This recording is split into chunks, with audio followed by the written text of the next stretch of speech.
Hey guys, it's Pete from Pete for Anxiety here, the mental health podcast, breaking the stigma that mental health is talked about again. Welcome in today's episode. Before we get started today, we need to cover a few things really quick. Let's talk about the Pete for Anxiety Patreon first off. It's only $1, guys. $1. What does $1 get you? $1 gets you into the exclusive episodes I am recording currently. I'm actually focusing on certain different diagnoses of things to show you guys what it actually looks like as it manifests in a person. So why not for $1, judges? Yeah, they said $1. I just checked with them too. See, they said it was okay. It was $1 anyways. Let's also talk about the Oracle Talk Radio Networks app. In case you can't be here live listening to me, watching this video, supporting the show, you can listen to it on the radio app. Why not? It connects us live to our 365 radio. Just go to your app stores and download the Oracle Talk Radio Network. You'll see the big old Oracle Talk Radio Network app logo right on there. Download it. It'll connect you to me, 10 a.m. Central Standard Time, 3 p.m. Central Standard Time, to Pete for Anxiety when I'm live doing my thing right here, informing the world and raising mental health awareness. So where are you going to be? 10 a.m. Of course. Come on. We just talked about this. Pay attention for once. Damn. Do y'all know how to listen? And as always, guys, like, follow, and share the YouTube channel. If you guys like what you're seeing, leave some comments, man. We want to know. I want to know if you like what on. You want to be on the show? Let me know. Hit me up at PeteVersusAnxietyPod@gmail.com. And as always, guys, enjoy the show. And by the way, did I mention to like, share, and subscribe to the YouTube channel as well? Yeah, okay. I just want to make sure because some of y'all are hard of hearing in the back, may have to yell loud or get a megaphone or something. But, anyways, let's get today's show started. Y'all have a great one. Enjoy. Guys, hello and welcome into another exciting episode of Pete vs. Anxiety, the mental health podcast breaking the stigma that mental health is really talked about. My guest today is Heather, and we do apologize for being late. We had a little technical difficulties this morning, but we're here, guys. Heather, why don't you say hi to everybody? Hi. So, Heather, why don't you tell everybody a little bit about yourself? My name is Heather, obviously, and I am from Tennessee, just about 30 minutes west of Nashville. I am 41 years old. I have a 10-year-old daughter and been married 15 years this year in September. I was just talking about that with Ashley just a little bit ago. That's just crazy. But I am a blood bank technician at local hospital in Nashville. I work night shift. I just got off of a 16-hour shift. That's probably why I look so tired. Actually, I don't look that bad right now, surprisingly. And the reason why, part of the reason why I was running late is because we had an emergency last minute right before I left, and I couldn't leave, unfortunately. So that's always exciting, though. So, why don't you tell everybody why you're here today? I heard you have a good story. That's what I've been told. So I guess I can just get started. I mean, I grew up in Nashville. However you want to do it, it's your story. However you feel like telling it, it's 100% you, girl. Go for it. I got you. Take us for a ride. I grew up in Nashville. I started when I was younger. It's like my mom and my dad, they had me at a kind of young age. They're early 20s, I would say. It's kind of young, and moved to Nashville to have a better life, to be closer to my mom's family, and things were great. For the first 5 years, things were great. It was just me, my mom, and my dad. We lived in Goulitsville, Tennessee, just a little north of Nashville. And my brother came along. I was 5 years old. My brother was born. And things were still good for a little while.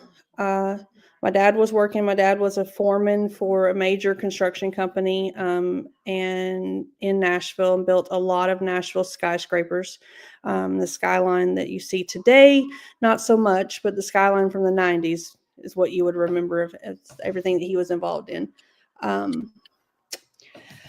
Unfortunately, my dad was he liked to dabble in a little bit of other people's business, and for whatever reason, like to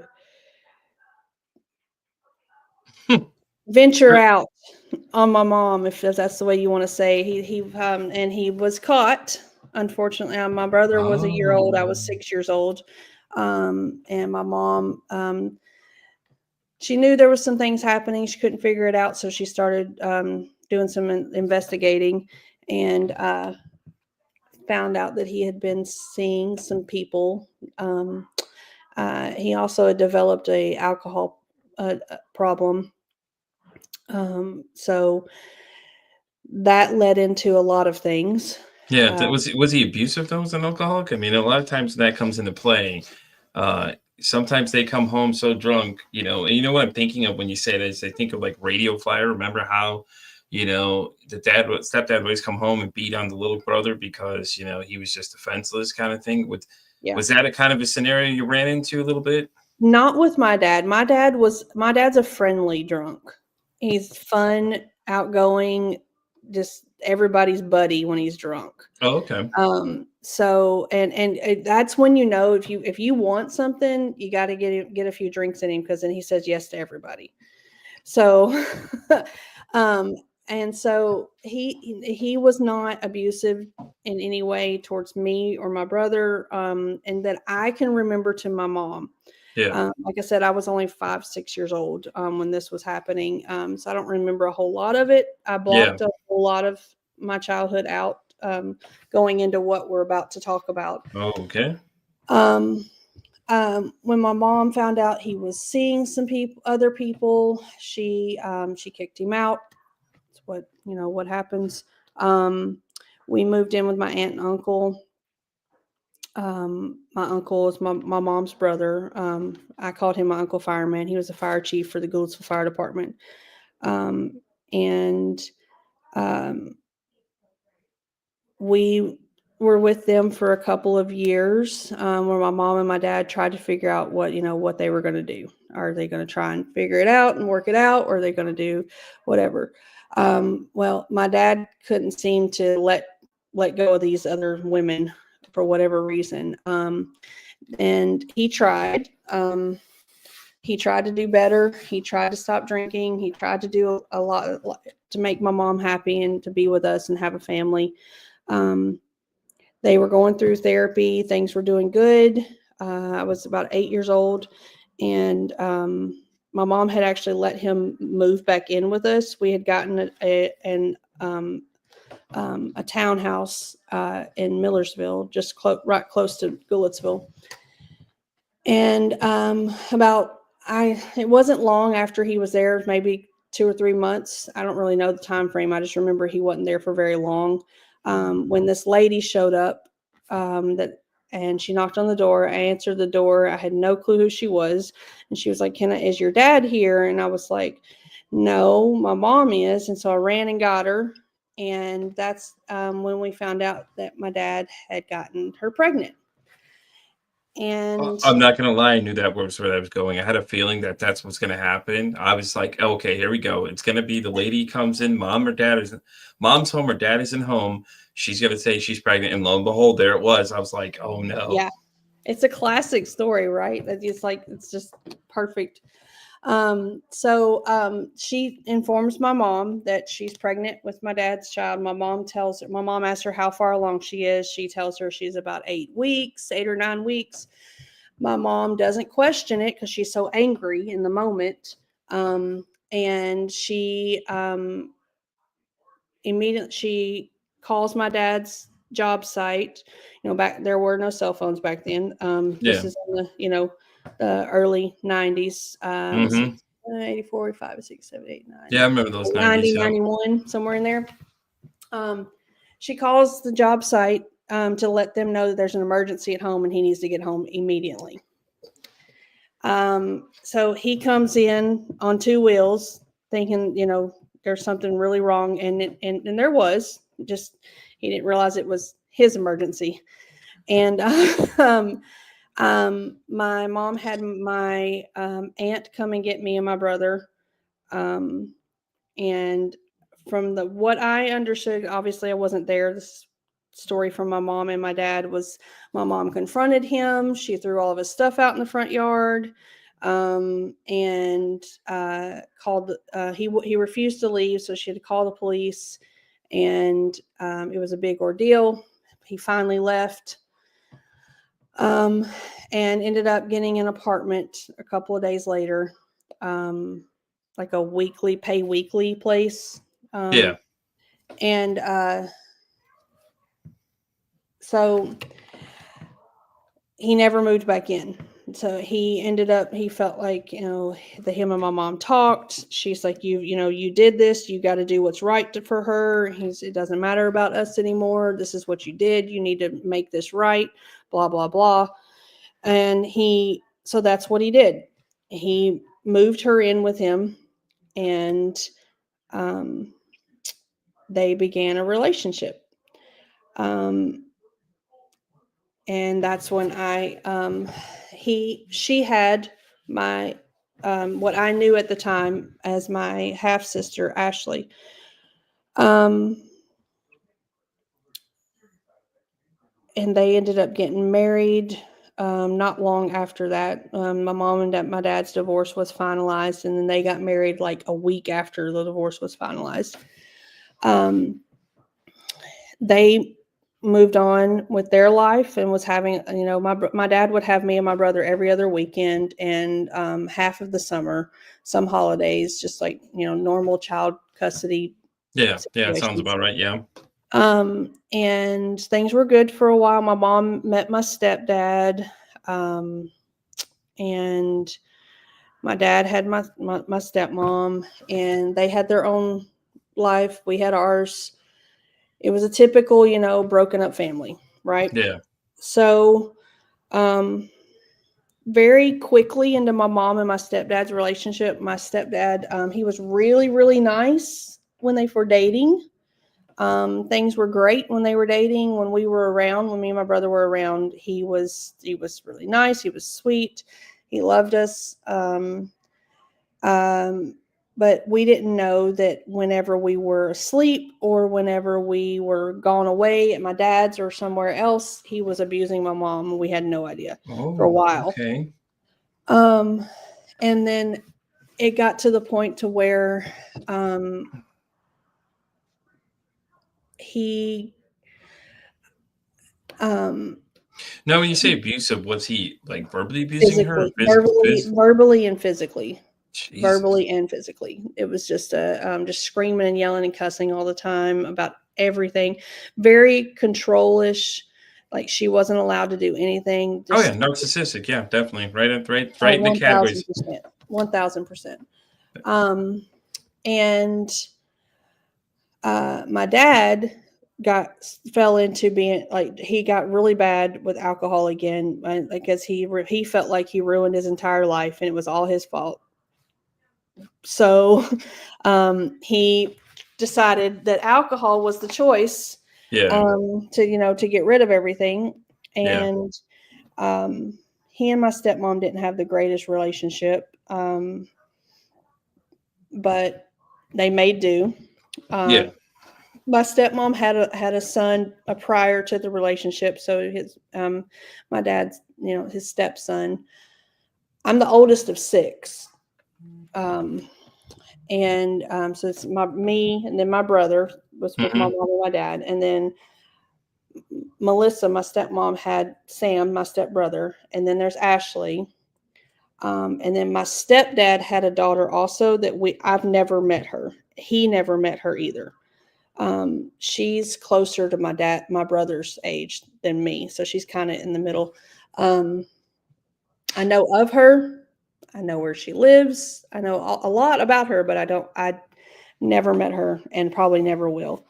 And then there's my half sister, Caitlin. Yeah. Which we're going to get to in just a second. So let me ask you a question real fast. So with all that going on,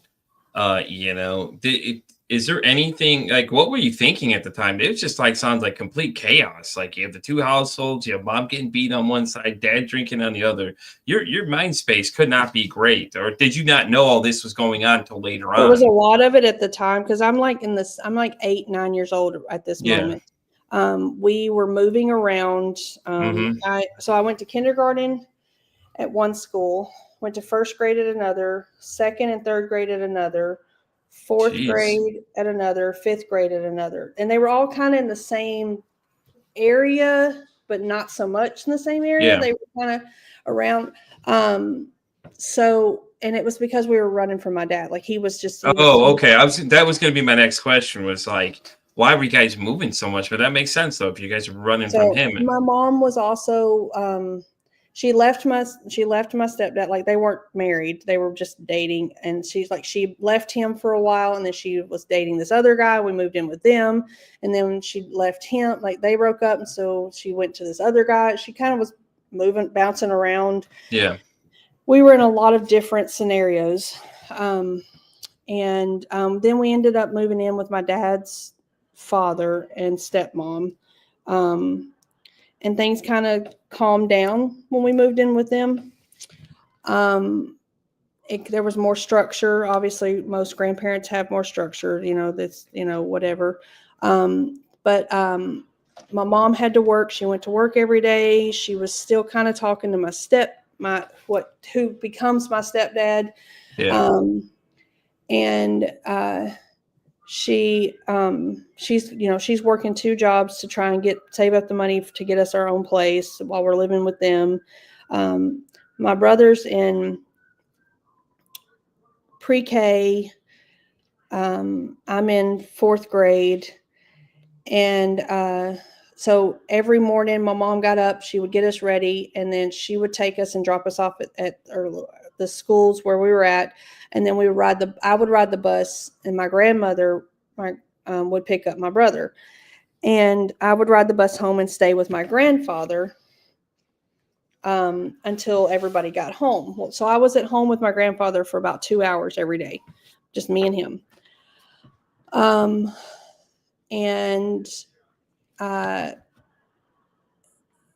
He took this opportunity that he had with me just me and him alone, and used it to touch me and teach me ways to do things as a 4th grader, as a 9-year-old should never, ever learn to do. Yeah. So every day, as long as I did what he asked, then I got to watch what shows I wanted to watch. I got to eat what I wanted to eat. I got to play with what I wanted to play. Whatever I wanted, I got it as long as I did what he asked. Yeah. And if I ever told anybody, then everything would be taken away from me. Yeah, that's a classic move. Yeah, I would be in trouble. Every day I'd have to come home and just sit in my room and not be allowed to do anything, not be allowed to have anything. And I didn't know that I was doing anything wrong. I had no idea. This went on for 2 years. Yeah. Yeah. I'm so sorry. That's so fucked up. Wow. And I bottled it all up. I never told anybody. I never said anything to anybody. And unfortunately, back then, they didn't teach in schools. Hey, this shouldn't. If somebody does this to you, or if somebody asks you to do something, yeah, then this is not okay. Like this is they're not supposed to do this. Adults aren't supposed to do this. That's what they teach today. Back in the 80s, early 90s, they just didn't teach us kids that, right? It wasn't something that was an everyday conversation. No, they taught us. Remember, they had DARE. Remember, they were too busy worried about drugs. Right. It was all about drugs. So. Yeah. Mm-hmm. Yeah. So I didn't know I was doing anything wrong. I didn't know it was wrong. You didn't do anything wrong. It was he was doing wrong. Let's keep I know. I 100% agree. Okay. Like I know that, but like in the moment, and that little Yeah. that little girl, little Heather, I didn't know that there was that the acts of what was happening was wrong. Yeah. No, I get you. Yeah. And so my mom managed to get the money together to get our own place. So, and we moved, and I just let it go. Like, it was just like, okay, that happened. It is what it didn't affect me in the moment. Yeah. No, it never does. And so I just moved on with my life like everybody else. And with the rest of my family, we ended up getting a place with my mom. My mom got a place with what became my stepdad, the same guy originally. And we all moved in together. By this time, I'm in sixth grade. And things seem to be getting better. Everybody's kind of more settled down. There's a routine. We're, going to school every day, going to church every Wednesday, going to church every Sunday. Things are better. My mom and my stepdad get married. The end of my sixth grade. Yeah, the end of my sixth grade year. My dad and my stepmom have my little sister, Caitlin, that next year, my seventh grade year.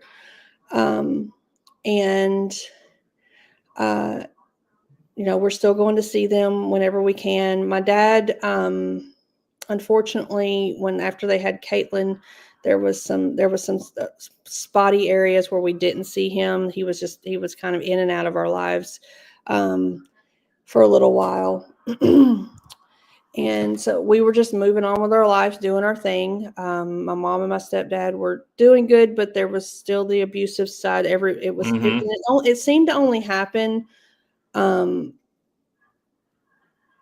It was just random, like we would go like 2 or 3 weeks and everything would be great. And then all of a sudden, out of nowhere, they would be fighting over something.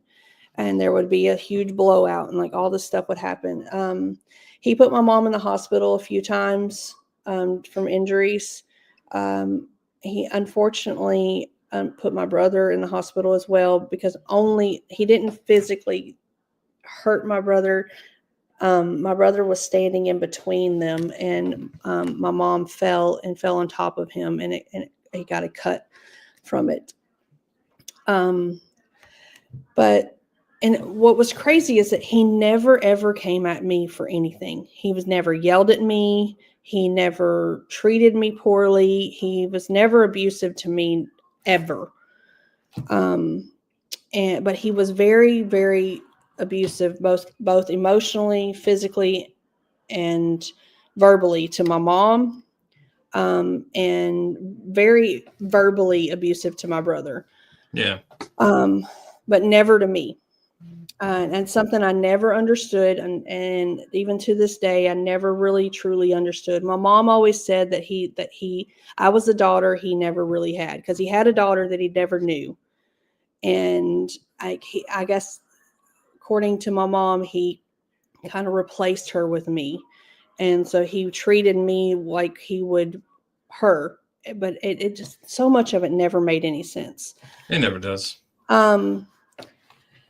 So here we are where things are going good. Everybody's just, day to day dealing with everything. And my dad contacts my mom to let her know that my little sister Caitlin is really sick, and that they're at Vanderbilt Children's Hospital, and that he needs us to come because she needs a bone marrow transplant. I'm not thinking by this time. So I'm ninth grade. Mm-hmm. I'm coming into high school. She's 2 or 3 years old. And so my mom calls me. I'm at school doing something. I think actually we were at church camp. Yeah. So they contacted the camp, and let us know that they were coming to get me and my brother. And we were going to the hospital. And so that's when we all get tested. but they do the testing to see if any of us are matches for bone marrow transplant for her. She had what it's called aplastic anemia. It's a non-curable cancer. Yeah. And attacks the bone marrow and the immune system. That's when we found out I was a match. So I was the only one that was a match. My brother was semi-match. But that's when we found out that Ashley was not my dad's. Oh, okay. Here's where it gets interesting now. Yeah.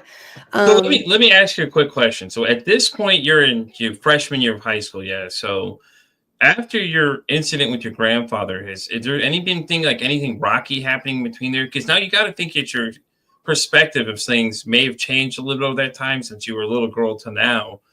Had it affected you all seeing him at all? Things like that, bringing flashbacks up or things like that. I'm just really curious because, and I know you said that he was the grandfather. So did you see him much after that whole incident happened?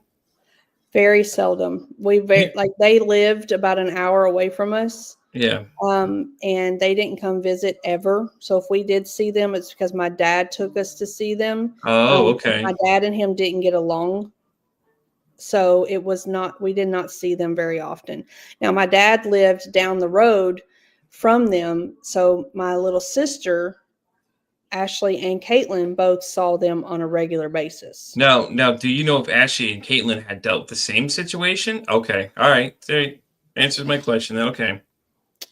And along with a couple of neighbors' kids. Oh, okay. And two of my cousins is what ended up coming out. And we'll get to where that happens. No, I get you. But that was my question because I was curious about that. I'm like, this whole incident happened when you're younger.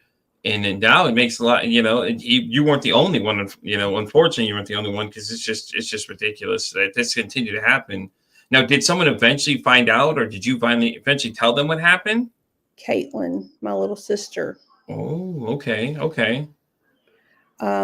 She's the one that reported it. And this was years later. She was 8 or 9. Yeah. So it was always, that's when it always started, around that age, right before puberty.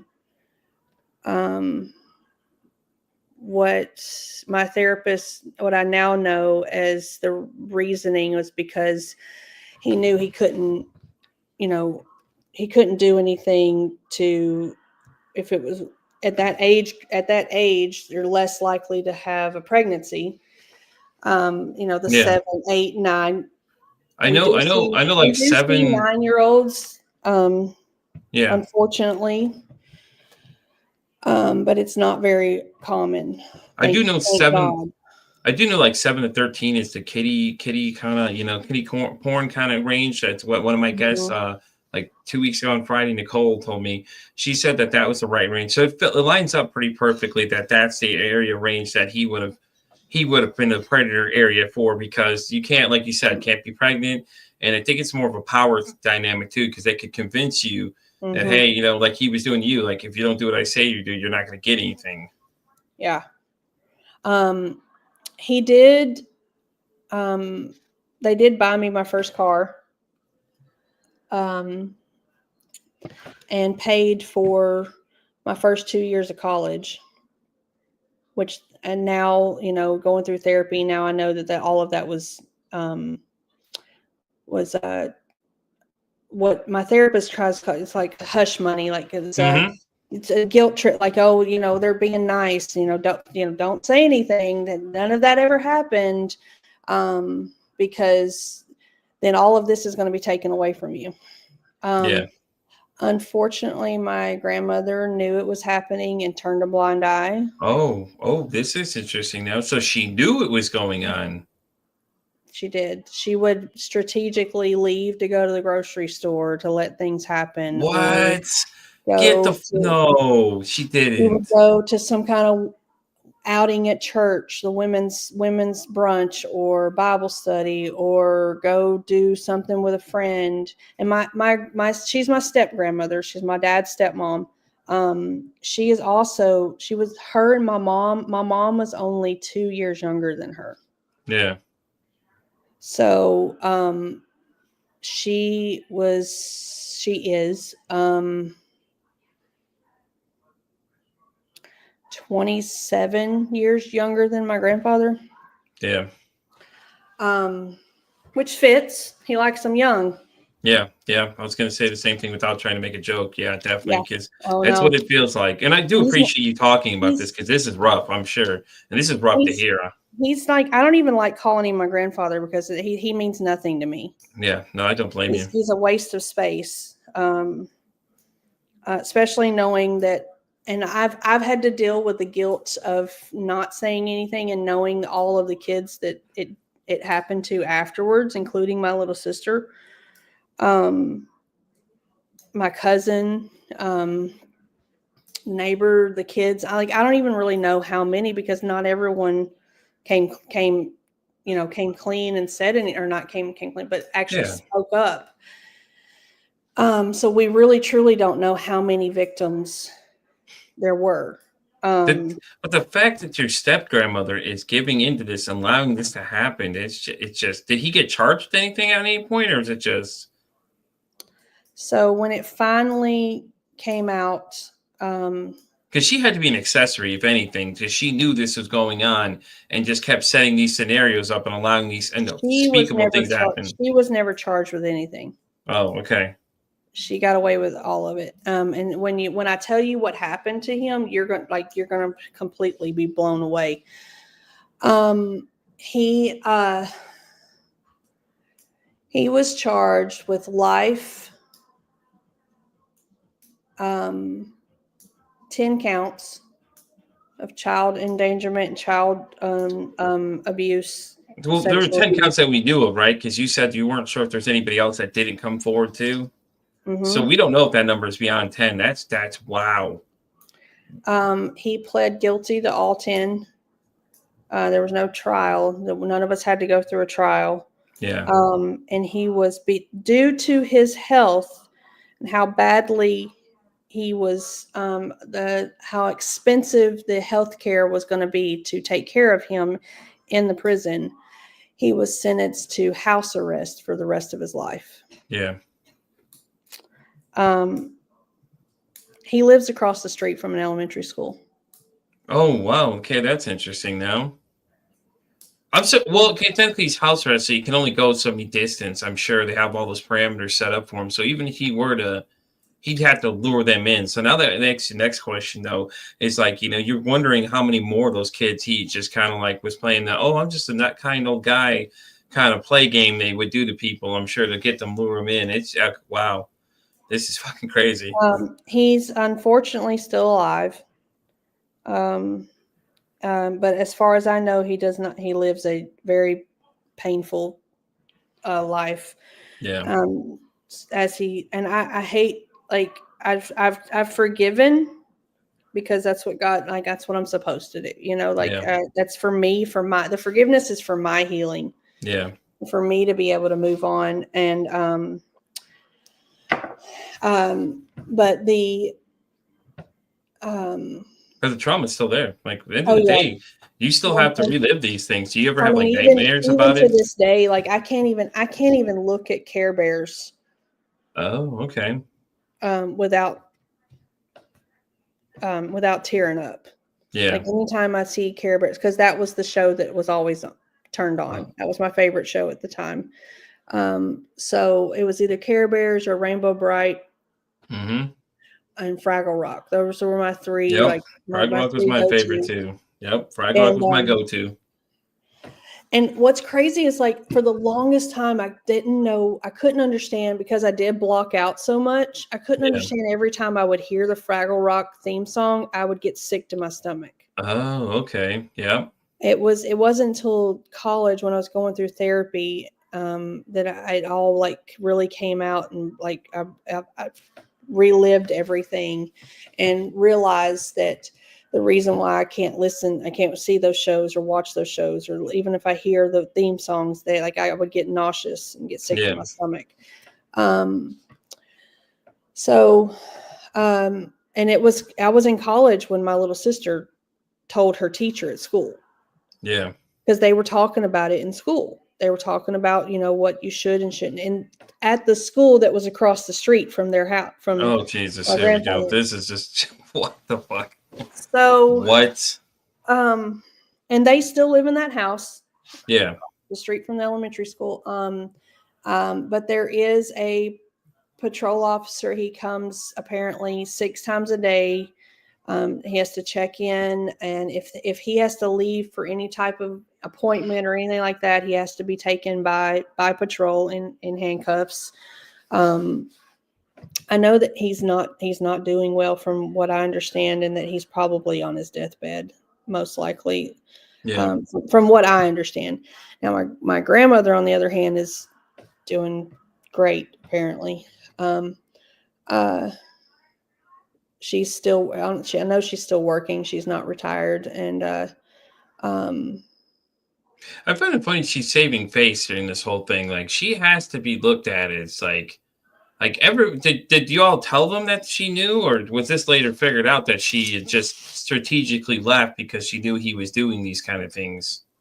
She played it off with the authorities, and managed to pull I was at work all the time. I didn't know what was going on. She had excuses, and and it, she got away with it, unfortunately.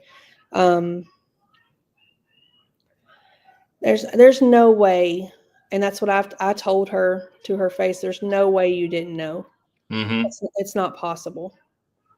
There was too many coincident occasions that it couldn't have been a coincidence that you were gone, or you were sent somewhere, or told to go do something, and leave us alone. I mean, let's look at it from this aspect. Do you think your grandfather was a narcissist? Because if you think about it, it would be the ideal situation for him to control everything.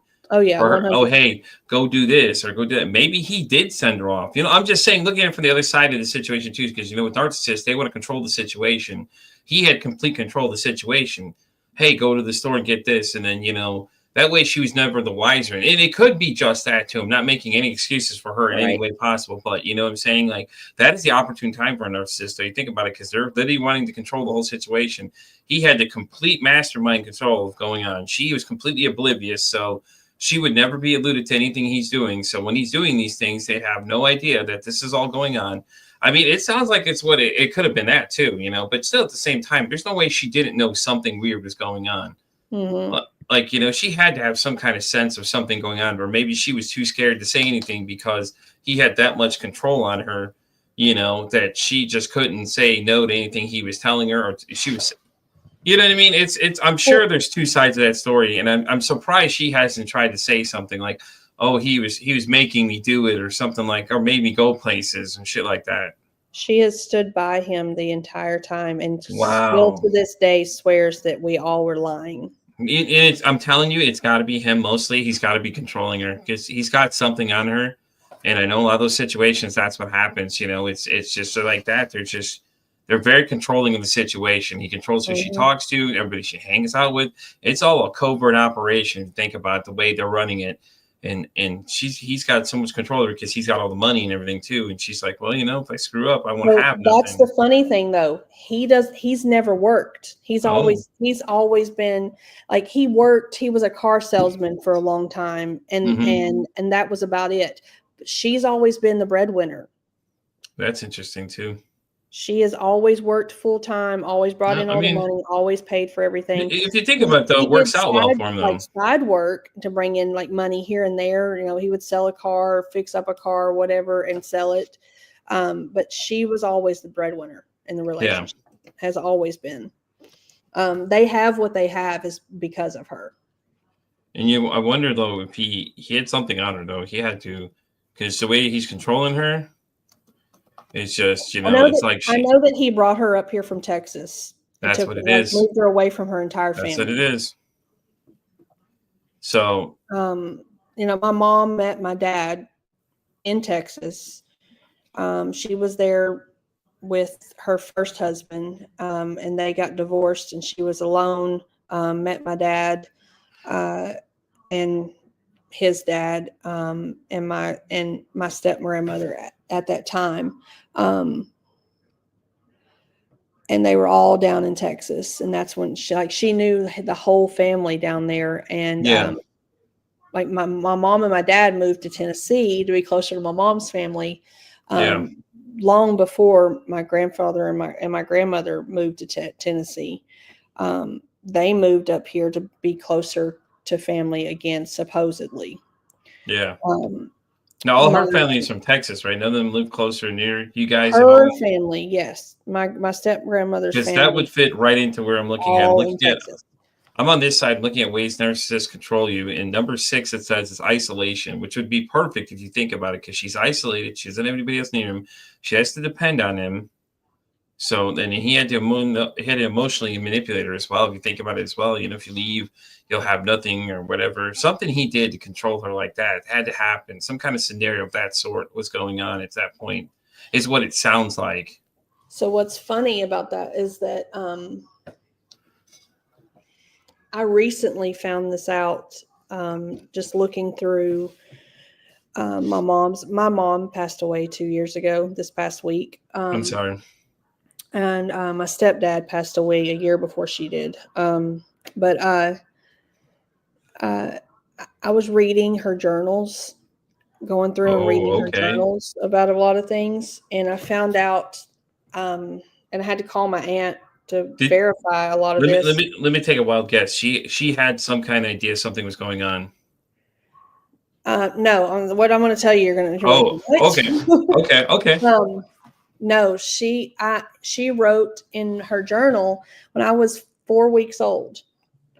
My grandfather and my step grandmother kidnapped me and took me back to Texas to keep as their own. What is the deal with these people kidnapping people? This is. And it was Texas Rangers who found them and got me away from them and brought me back to Tennessee. Jesus. I was only in their custody for 70 to like almost like 3 or 4 days. Yeah. What blows my mind is reading that and hearing about it. And I called my aunt to verify, like, did this really happen? All this stuff. And like, okay, this is me at 4 weeks old. They did that, but yet they're still allowed to be a part of my life. Like here we are, I'm at 4 weeks old. They kidnapped me. And what happened to where you were like, okay, I forgive you. Because remember you said your mom moved in. Did you guys move in with them at one point? Isn't that what happened in the scenario? That's what it is. Because they had to control the situation because she needed them to have somewhere to live. My grandmother doesn't have any kids, and she always wanted kids. Yeah. And that was a whole thing. So like she always babied all of us grandkids because she never had kids and always wanted kids. So like she was always babying all of us. Yeah. If we never wanted for anything when it came to her. Yeah.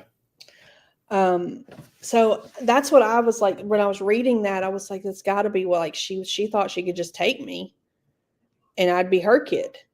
She's playing. Think about this. She's probably playing the scenario. She's playing house, basically. You guys were hers. That's why she babied you guys so much. Made sure you had everything you needed because she didn't have that. Trying to fill the void in her life where she didn't have kids, and obviously he didn't want kids. Well, he already had kids. He had 9 from my grandmother, my dad's mom. Like he had 9 boys. Yeah.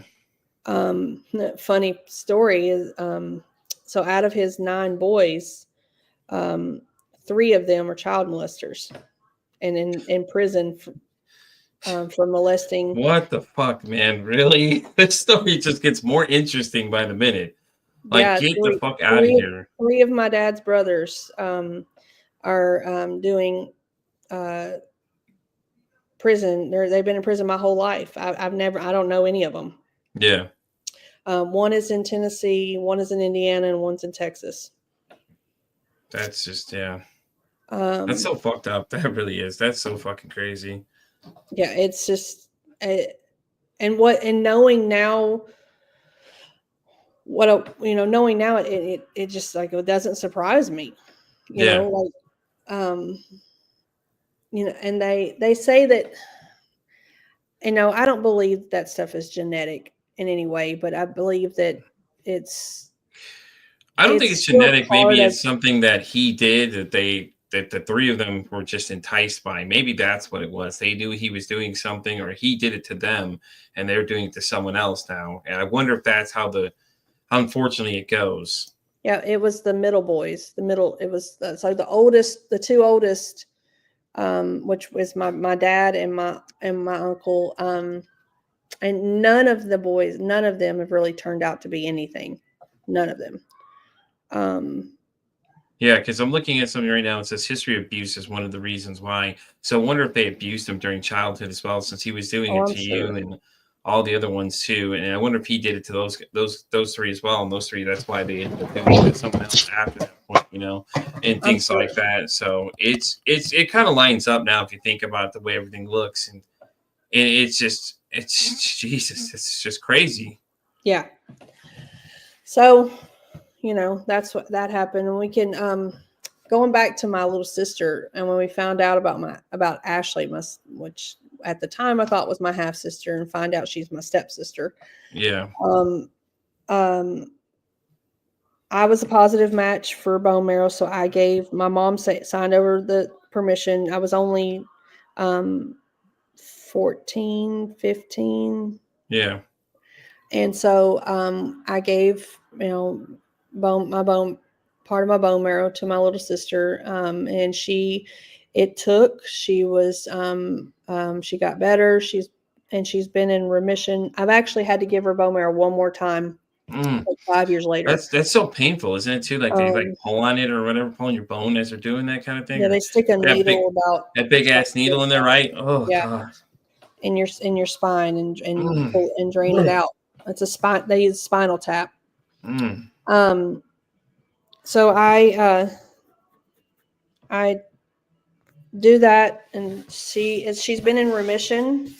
Um, she is 25 years old. Yeah. So and she's doing great. She's married. She's got 3 kids. And doing good. She's got 2 kids. She lost her first child. Oh damn. To he was stillborn. Ugh. But she has a little boy and a little girl, and she's doing great. Living her best life, just living the life as best she can anyway. Yeah. And so that day at the hospital, when we found out, because they tested all of us, and then the doctors came in, they had no idea that, the doctors are, when they think, oh, well, no, she's not a match, and then she's not yours. Well, he just came in to read the results on who was a match and who's not. And when the doctor looked over, he said, Mr. Newsom, your daughter Heather is 100% match. Your son David is he is I think he was like a 60% match. And your other daughter Ashley is a 0% match. And he said, along with your stepson is a 0% match. So my dad asked a question. He said, how is that possible? How could she be a 0% match? He said, my stepson, I understand. But how, and so that's when they were like, well, is she not your stepdaughter?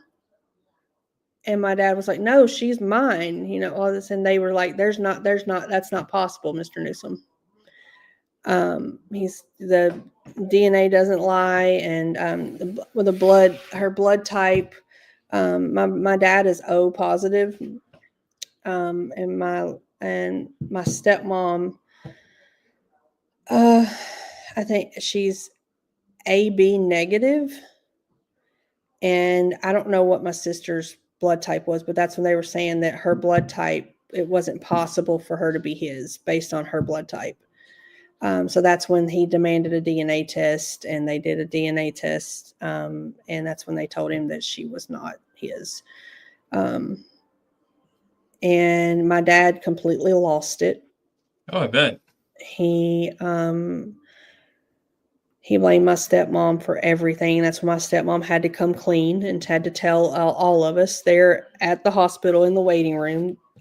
She told all of us that she knew that she was not my dad's, that the person that she got pregnant with was a very bad person. And she saw that my dad had a great job and he had money and he had all this stuff. And she's like, this is a better opportunity. So she had a one-night stand with him and made sure it was the night, just 3 or 4 days after having a one-night stand with the other guy.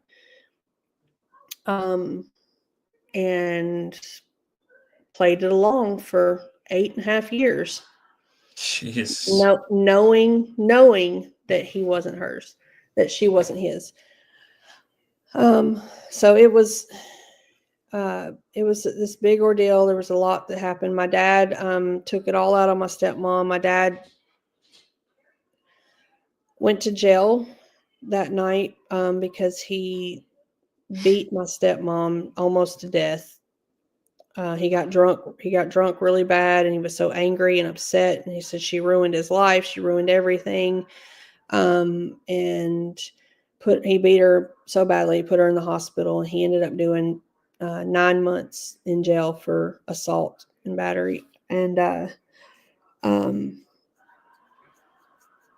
my mom, while all of this was happening, stayed at the hospital to take care of my little sister, the child that's not hers. Yeah. My mom stayed at the hospital to take care of my little sister because she had nobody. My dad was in jail. My stepmom was in a hospital room down the hall or a few buildings over. She had nobody to advocate for her.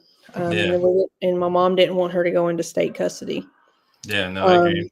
My stepsister Ashley's biological father was notified and came and got her. And I didn't see her for almost 10 years. Yeah. Because he took her and took off with her. And it's her story to tell, but he did a lot of really bad things to her. And there was a reason. And I understand what my stepmom did because he was a very bad man, bad man. And he did a lot of really bad things to my sister. And to this day, like she's not okay. Oh, I believe it. Physically, like she's not okay. And it's because of all the things that he did to her and the things that he allowed to happen to her. She was trafficked. She was. Okay. Well, wait. Whoa. She was in and out of foster care and abused in multiple foster homes. So a lot. And I didn't know any of this. She didn't contact us until she was an adult.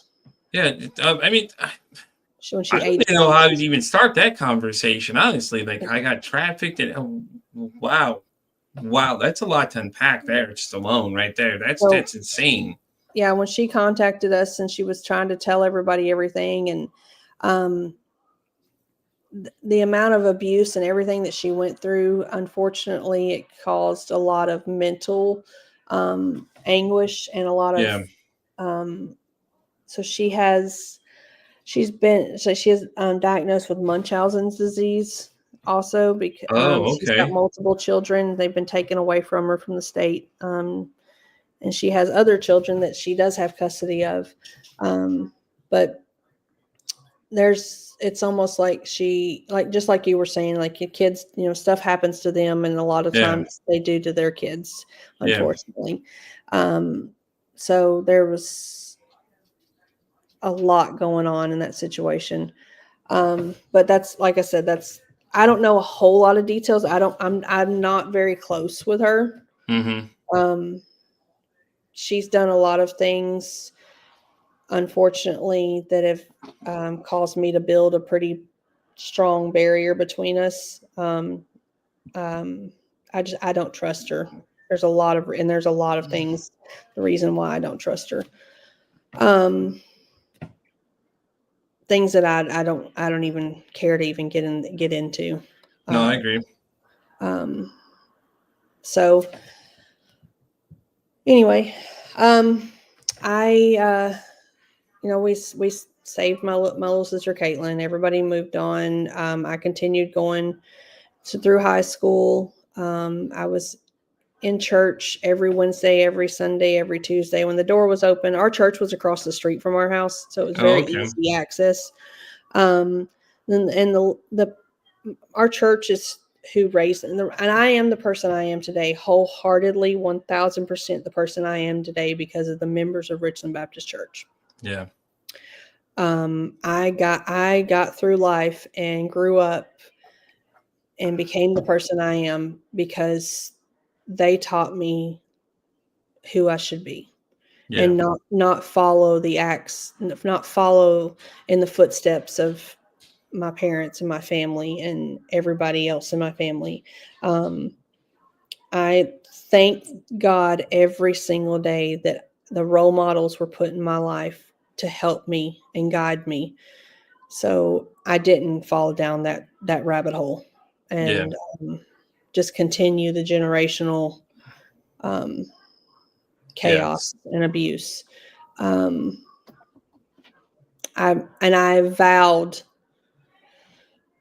vowed to make sure that I would never, ever, ever continue any of those generations. I broke all of those generational traditions. It's not even traditions. I don't know what you call it. So anyway. So listen, all right, as we get ready to wrap up, let me ask you this question. For anybody out there that may be struggling with the same thing that you struggle with, what advice do you have for them? I mean, now you're in a better place and things like that. Do you have any advice for them? Like, maybe some words of encouragement, because it's always hard to talk about these things, because I think a lot of times it's, that you don't think somebody's going to believe you that, oh no, that's not what's really happening, and things like that. So why don't you give them some words of encouragement? I think the one thing I would say is just even if somebody tells you don't say something, always say something. And I know looking at it now, it's so much easier for me to say that. I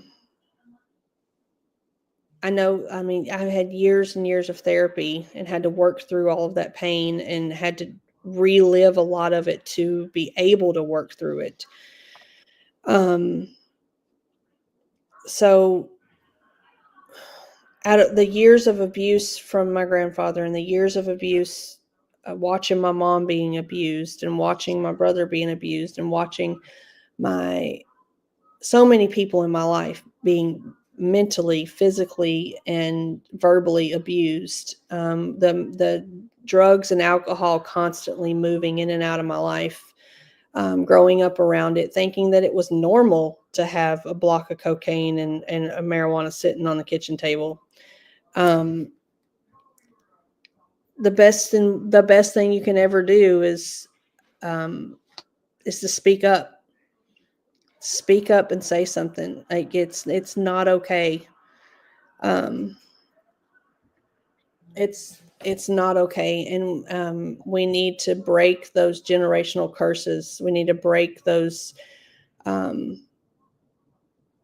the hush hush generation where we don't want anybody knowing what's happening behind closed doors because we're going to be shunned, we're going to be shamed upon, we're going to be judged. That's not the world we live in anymore. And that's not the world we should ever had to have lived in. I mean, the kids of the 80s and 90s, all of us, like, it's everything. If there was something happening at home, nobody knew about it because you weren't allowed to talk about what happens at home. Exactly. And if there was something going on with one of your kids, you didn't tell anybody because God forbid something was wrong with your child. I grew up with ADHD and didn't know it until I was in college. Yeah. I never had help. I struggled throughout my whole entire educational career was a C average student, went to college, got the help that I needed, and went from a C average student to a straight A and graduated with a 4.2 GPA. And I now have a master's degree, two bachelor's degrees, two associate's degrees, and I own two very successful $100,000 businesses. And I help run a blood bank at a major hospital in Tennessee. And I wouldn't have any of that if I wouldn't have been an advocate for myself and stood up for myself and realized that, hey, that my brain's not working properly and I need help. Yeah. Things aren't happening and I need help. But when I was little and asked for help, I was told I wasn't working hard enough. I wasn't doing hard enough. You're smart. You're smarter than that. You need to, and was forced to sit at the table and just stare at a piece of paper and have no clue what I was reading. Yeah. I didn't understand it. ADHD, ADD, OCD, anxiety, dyslexia. Was diagnosed with all of those great, wonderful things. Right. And today I stand proud that I have those diagnoses, and I am an advocate for anyone that has them, and help people to get the help that they need. Exactly. And to understand that there's no shame in having a disorder. Yep. That only 5% of the world's population doesn't have a problem. Isn't that great? And it's interesting statistic, only 5%. And how many go undiagnosed because they don't understand that that's the problems they're having or don't even know what to look for. More than 90% go undiagnosed. Isn't it crazy? That's exactly why we're pushing for this conversation to happen. And and thank you so much for coming. I know that was a rough conversation for me to listen to. I'll be honest with you. Wow. Like I may be laughing a little bit, everybody, but I'm not. I'm laughing because I'm just like, wow, that was an uncomfortable conversation. Like that was just intense. And again, it was like even the conversation I had with Ashley, there's so many holes bouncing all over the place. There's so much more. Like I could sit here for the next 6 hours and talk about everything in my childhood. It's funny you say that too, because I was on a podcast this morning and I shared a good amount of it, but I didn't share all of it though. So but we did talk about my whole backstory of things like that. And I told Ash a little bit, and she's like, oh yeah, when kind of listen to it live. I'm like, no, unfortunately it won't be out till July. I found out, but yeah, it was a good friend of mine I had interviewed, and me and her were talking about it for a little while. And it got interesting real quick because I told her something I've never told anybody else. And if y'all want to know, you're just going to have to wait to find out what it is I told her, because she is the only person I've ever told it to. Literally the only person I told it to. And it got interesting this morning. But Heather, thank you so much for coming. I appreciate it. I know we were late getting on here, guys. I apologize. But, things happen. It's called life, man. Do you want to give a shout out to anybody before we start signing off? I want everybody to go check out AK's Mommy on TikTok. That's right. Follow her on YouTube as well, guys. Go check out Ashley. She's my partner in crime. Definitely, there she is. AK's Mommy. Or ask Ashley. It's her backup account. AK's Mommy. She's on TikTok. Mm-hmm. She goes live on Sunday nights. Every night. And she brings awareness to people. She's an open door for anybody and everybody that just needs someone just to listen. She has testimony Sunday on Sundays, mental health Monday on Mondays. Tuesdays, we, kind of just do trivia and hang out and play games. Wednesdays is worship Wednesdays or whatever she's planning out for that day. Thursday, we do therapy Thursday. Who thinks of that? Therapy Thursdays. And she has guests on and talks to them just like we are today. Fridays, she likes to taste silly things on Fridays and things that people tell her to do. I tell her she's crazy for that one, but right. To each your own. I'm not doing that, but right, exactly. Saturdays, I'm not that brave. Partying on Saturdays, and then she rolls back around for Sundays all over again. I did tell her earlier today that she needs to take time for herself because she can't help others if she's not helping herself. So Yeah, exactly. her mental health is 10 times more important to be able to do what she does. Say it. Say it again. I got to tell them the back of it, right? Tell them self-care is the number one important thing. She's 100% correct. I mean, that's what they tell us on the airplane. The airplane's going down. You got to put the mask on yourself before you can put it on your partner. Because if you don't take care of yourself, you can't help them. Exactly. I agree.